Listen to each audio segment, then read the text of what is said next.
হেরার আলো বাংলাদেশ, বিশুদ্ধ ধর্ম প্রচারে অপ্রতিরোধ। দেশ প্রেমিক হওয়া জরুরি, এটা মনে রাখবেন। আমরা বারবার দেখেছি যারাই ক্ষমতায় আসে দেশকে নিয়ে ছিনিমিনি খেলে। এমন দৃশ্য আমরা আর দেখতে চাই না, এমন দৃশ্য আমরা আর দেখতে চাই না। আপনি মনে করবেন না ইসলামে দেশপ্রেম নাই, এ কথা মনে করার কোনো সুযোগ নাই। ইসলামে দেশপ্রেম আছে এবং আপনার দেশকে আপনি আপনার জীবনের চাইতে বেশি ভালোবাসবেন, এটা জরুরি। আমাদের দেশকে অন্য দেশ এসে দখল করে নিয়ে যাবে আর আপনি চুপচাপ বসে থাকবেন। আমাদের দেশের অভ্যন্তরে অন্য দেশ হস্তক্ষেপ করবে আর আপনি চুপচাপ বসে থাকবেন। আপনি দেশের সুনাগরিক, দেশপ্রেমিক হতে পারেন নাই। এজন্য যখনই দেখবেন আমাদের দেশের দিকে কুদৃষ্টি দিচ্ছে আশপাশের দেশগুলো, আপনি যখনই দেখবেন বিশ্বের যে কোনো দেশ আমাদের দেশের দিকে শকুনের মতো তাকাচ্ছে, আপনাকে হুঙ্কার দিতে হবে, এটা আমার মাতৃভূমি, এটা আমার জন্মভূমি, এটা আমার স্বাধীন বাংলাদেশ, স্বাধীন ভূখণ্ড, পৃথিবীর মানচিত্রে একটি স্বাধীন বাংলাদেশ। অতএব এই দেশের দিকে যে সকল শকুনের দৃষ্টি পড়বে আমরা সেই দৃষ্টিকে, সেই চোখকে উপড়ে ফেলবো। ঠিক কিনা বলেন? আপনাকে সেই সাহস, সেই দূরদৃষ্টি আপনার থাকতে হবে। যদি সেটা না থাকে তাহলে মনে রাখবেন আপনি দেশপ্রেমিক হতে পারেন নাই। বিশ্ব নবী সাল্লাল্লাহু আলাইহি ওয়াসাল্লাম দীর্ঘ 40টি বছর মক্কা নগরীতে সাধারণ জীবন যাপন করেছেন। মক্কা নগরীতে নবীজি সাল্লাল্লাহু আলাইহি ওয়াসাল্লামের জন্ম। নবীজি সাল্লাল্লাহু আলাইহি ওয়াসাল্লাম এখানে বেড়ে উঠেছেন। নিজের মাতৃভূমি, নিজের জন্মভূমি, নিজের পূর্বপুরুষদের বাপ দাদাদের বাড়ি। নবীজি সাল্লাল্লাহু আলাইহি ওয়াসাল্লাম নবুয়ত প্রাপ্তির পরেও দীর্ঘ 13টি বছর এখানে তাওহীদের দাওয়াত দিয়েছেন, কালিমার দাওয়াত দিয়েছেন। এই নিজের মাতৃভূমিতে নবীজি সাল্লাল্লাহু আলাইহি ওয়াসাল্লাম স্বাধীন ছিলেন না। নবীজি সাল্লাল্লাহু আলাইহি ওয়াসাল্লাম মুক্ত ছিলেন না। সাহাবায়ে কেরামের জন্য ওই মক্কা নগরী স্বাধীন ছিল না, তারা ছিলেন পরাধীন। নিজেদের মন মতো ইসলামী দাওয়াতের যে উসুল আছে সেই উসুল মতো, মূলনীতি মতো নবীজি সাল্লাল্লাহু আলাইহি ওয়াসাল্লাম স্বাধীনভাবে ইসলামের দাওয়াত দিতে পারেন নাই। ইসলামের যে বিধিবিধানগুলো আছে নবীজি সাল্লাল্লাহু আলাইহি ওয়াসাল্লাম এবং সাহাবায়ে কেরাম স্বাধীনভাবে মক্কা নগরীতে সেগুলো পালন করতে পারতেন না। তাদেরকে বাধা দেওয়া হতো, তাদের উপর জুলুম করা হতো, তাদের উপর অবিচার করা হতো। রাসূল আকরাম সাল্লাল্লাহু আলাইহি ওয়াসাল্লামকে সর্বশেষ আল্লাহ রাব্বুল আলামিন বলে দিলেন, মক্কা নগরী এখন আর আপনার জন্য উর্বর নাই, নিরাপদ নাই। আপনি মক্কা নগরী ছেড়ে, আপনার মাতৃভূমি ছেড়ে, আপনার জন্মভূমি ছেড়ে, আপনার বাপ দাদার বাড়ি ঘর ছেড়ে আপনাকে চলে যেতে হবে ইয়াসরিব, মদিনায়। ওই মদিনা শহর, ওই মদিনা নগরী আপনার জন্য উর্বর। সেখানকার মানুষগুলোর মন অনেক সুন্দর, সেখানকার মানুষগুলোর মন অনেক সুন্দর। আপনি সেখানে যান, সেখানে গিয়ে আপনি ঈমানের দাওয়াত এবং কালিমার দাওয়াত, তাওহীদের দাওয়াত সেখানকার মানুষগুলোর মধ্যে দেন। সেই পরিবেশ অনেক উর্বর, সেই পরিবেশ নিরাপদ, সেই পরিবেশ আপনার জন্য স্বাধীন। আপনি মদিনায় চলে যান।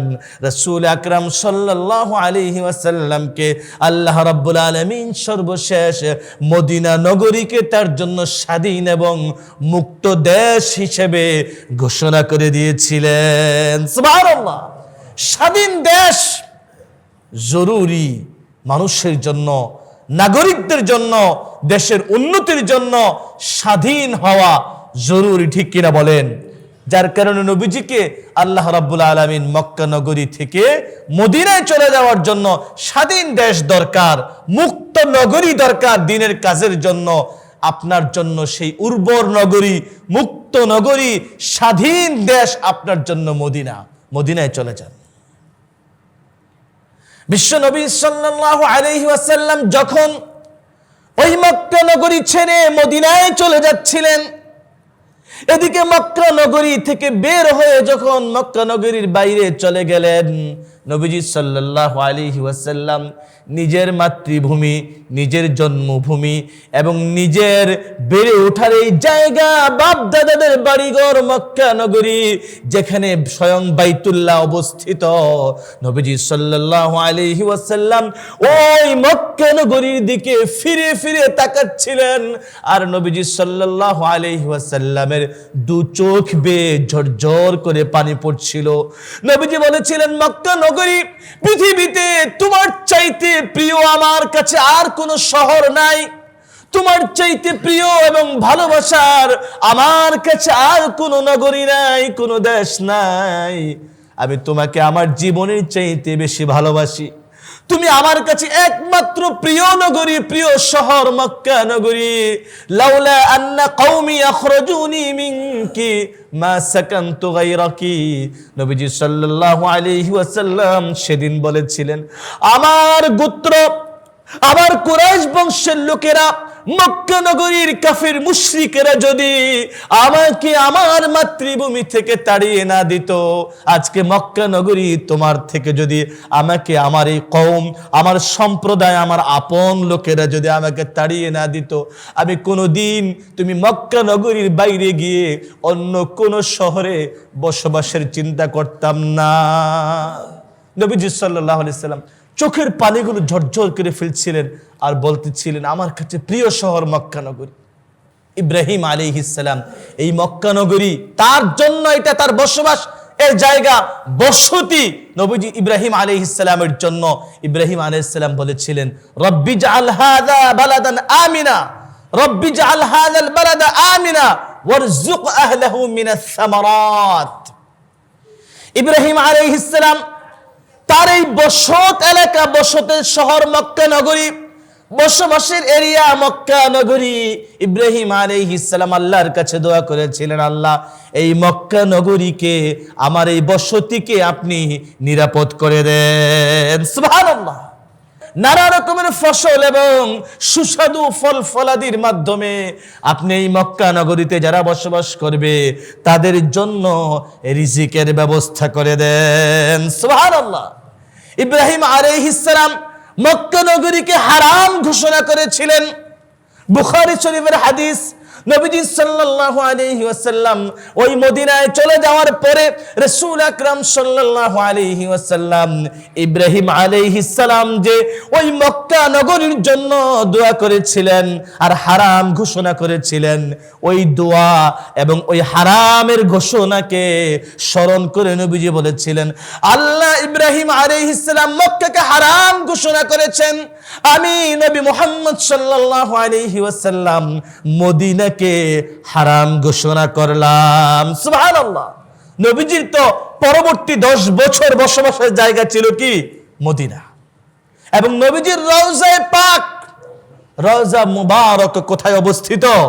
মদিনায়। নবীজির মিম্বার এবং নবীজির রওজা এর মাঝখানের জায়গাকে নবীজি বলেছেন, হাদিসে স্পষ্ট করে নবীজি বলেছেন যে রিয়াজুল জান্নাহ যেটাকে আমরা বলি, সেই জায়গাটাও কোথায় অবস্থিত? মদিনায়। নবীজি আল্লাহর কাছে দোয়া করলেন, আল্লাহুম্মা হাব্বিব ইলাইনাল মাদিনা কাহুব্বিনা মক্কাতা ওয়া আশাদ্দা। নবীজি সাল্লাল্লাহু আলাইহি ওয়াসাল্লাম স্পষ্ট ভাষায় দোয়া করলেন, আল্লাহ মক্কা নগরী যেমন আমার কাছে প্রিয় ছিল, আমার জন্মভূমি মক্কা নগরী আমার কাছে যেমন প্রিয় ছিল, মক্কা নগরীটা আয় আল্লাহ আপনি আমার জন্য মদিনা শহরকেও তেমনি প্রিয় বানিয়ে দেন। সুবহানাল্লাহ। নবীজি বললেন, আও আশাদ্দা, আয় আল্লাহ আপনি মক্কার চাইতেও মদিনাকে আমার কাছে আরো বেশি প্রিয় বানিয়ে দেন, আরো বেশি পছন্দের বানিয়ে দেন। আল্লাহর কাছে দোয়া করেছেন। নবীজির জন্য স্বাধীন অঞ্চল মদিনা, নবীজির জন্য উর্বর ভূমি, দ্বীনের দাওয়াতের জন্য মদিনা নগরী। নবীজি সাল্লাল্লাহু আলাইহি ওয়াসাল্লাম এই মদিনার জন্য দোয়া করেছিলেন, আল্লাহর কাছে বলেছিলেন, আল্লাহ এই মদিনাকে আপনি আমার উম্মতের জন্য উত্তম বসবাসের জায়গা বানিয়ে দেন। নবীজি সাল্লাল্লাহু আলাইহি ওয়াসাল্লাম উম্মতকে বলেছেন, তোমরা মদিনায় আসো এবং মদিনায় বসতি স্থাপন করো। সুবহানাল্লাহ। নবীজি আরো বলেছেন, মদিনায় তোমরা বসবাস করতে গিয়ে যদি কোনো কষ্ট হয়, খাদ্য সংকট হয়, অর্থের সংকট হয়, বসবাসের ক্ষেত্রে যদি তোমাদের কষ্ট হয়, নবীজি বললেন তাহলে তোমরা সবর করবে, ধৈর্য ধারণ করবে, তবুও তোমরা মদিনা ছেড়ে যাবে না। সুবহানাল্লাহ। লক্ষ্য করেন নবীজির দেশপ্রেম। আপনি বলবেন নবীজির দেশপ্রেম, মদিনার জন্য নবীজি দোয়া করছেন, এটা আবার দেশপ্রেম হয় কিভাবে? এটাই দেশপ্রেম ভাই। নবীজি তো শেষ 10টা বছর মদিনায় ছিলেন। এটা নবীজির বসবাসের জায়গা, বসবাসের দেশ, বসবাসের রাষ্ট্র। রাসূল আকরাম সাল্লাল্লাহু আলাইহি ওয়াসাল্লাম যখন মদিনার বাইরে কোনো সফরে যেতেন আর ফিরে আসতেন মদিনার, আসার পথে নবীজি সাল্লাল্লাহু আলাইহি ওয়াসাল্লামের চোখের সামনে পড়তো উহুদ পাহাড়। নবীজি সাল্লাল্লাহু আলাইহি ওয়াসাল্লাম উহুদ পাহাড়ের দিকে লক্ষ্য করে বলতেন, হাযা জাবালুন হাযা উহুদুন। নবীজি বলতেন, এই যে দেখো উহুদ পাহাড়, ইউহিব্বুনা ওয়া নুহিব্বুহু। এই উহুদ পাহাড় আমাদেরকে ভালোবাসে, আমরাও উহুদ পাহাড়কে ভালোবাসি। সুবহানাল্লাহ। নবীজি সাল্লাল্লাহু আলাইহি ওয়াসাল্লামের দেশের প্রতি, জন্মভূমির প্রতি, মাতৃভূমির প্রতি, বসবাসের দেশ, রাষ্ট্র মদিনা, নিরাপদ স্বাধীন রাষ্ট্রের প্রতি নবীজি সাল্লাল্লাহু আলাইহি ওয়াসাল্লামের কি প্রেম ভালোবাসা ছিল লক্ষ্য করেন। রাসূল আকরাম সাল্লাল্লাহু আলাইহি ওয়াসাল্লামের হাদিস মুসলিম শরীফে বর্ণিত হয়েছে। নবীজি সাল্লাল্লাহু আলাইহি ওয়াসাল্লাম স্পষ্ট করে বলেছেন, রিবাতু ইয়াউমিন ওয়া লাইলাতিন ফি সাবিলিল্লাহি খায়রুম মিন সিয়ামি শাহরিন ওয়া কিয়ামিহি। একদিন এক রাত্র সীমান্ত পাহারাদারির কাজ করেছেন, নবীজি বললেন 1 মাস রোজা পালন করা, 1 মাস রাত জেগে ইবাদত করার চাইতে উত্তম। সুবহানাল্লাহ। এই যে দেখেন, দেশের জন্য কাজ করছেন, দেশের সীমান্ত পাহারাদারির কাজ করছেন, দেশকে নিরাপদ রাখার জন্য অতন্দ্র প্রহরীর কাজ করছেন আপনি। আর আপনার মধ্যে দেশপ্রেম ভালোবাসা আছে বলেই আপনার এই কাজকে আপনি বেছে নিয়েছেন। আপনি মনে রাখবেন, এর জন্য আপনার পুরস্কার রয়েছে। আপনি 1 মাস নফল রোজা, 1 মাস নফল ইবাদত রাত জেগে করার সওয়াবের চাইতে বেশি সওয়াব আপনি পেয়ে যাবেন। সুবহানাল্লাহ। আপনি মরে গেলেও আপনার কবরে সওয়াব পুষতে থাকবে। সুবহানাল্লাহ। আপনার রিজিক চলমান থাকবে এবং কবর, হাসর, নাসর, পুলসিরাত, মিজান সহ সব রকমের ফিতনা থেকে আপনি মুক্ত থাকবেন। এই জন্য আপনাকে মনে রাখতে হবে, দেশের জন্য সবকিছু করতে হবে, দেশের জন্য সবকিছু করতে হবে। ৭১-এর বীর সন্তানেরা, আমাদের ৭১-এর যুদ্ধে দেশের বীর সন্তানেরা, বীর সূর্য সন্তানেরা, তারা আমাদেরকে যে স্বাধীন দেশটি উপহার দিয়ে গেছেন, এই দেশের প্রতি যদি আপনার ভালোবাসা থাকে তাহলে 1টি টাকাও পাচার হবে না। ঠিক কিনা বলেন?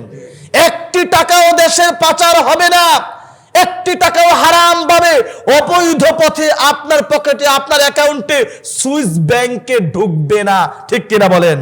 সবগুলো রাষ্ট্রদ্রোহী যারা দেশের সম্পদকে অবৈধভাবে পাচার করে সুইস ব্যাংক সহ নানা দেশে নিয়ে বাড়ি গাড়ি করেছে, বেগম পাড়া বানিয়েছে, সবগুলো রাষ্ট্রদ্রোহী। ঠিক কিনা বলেন?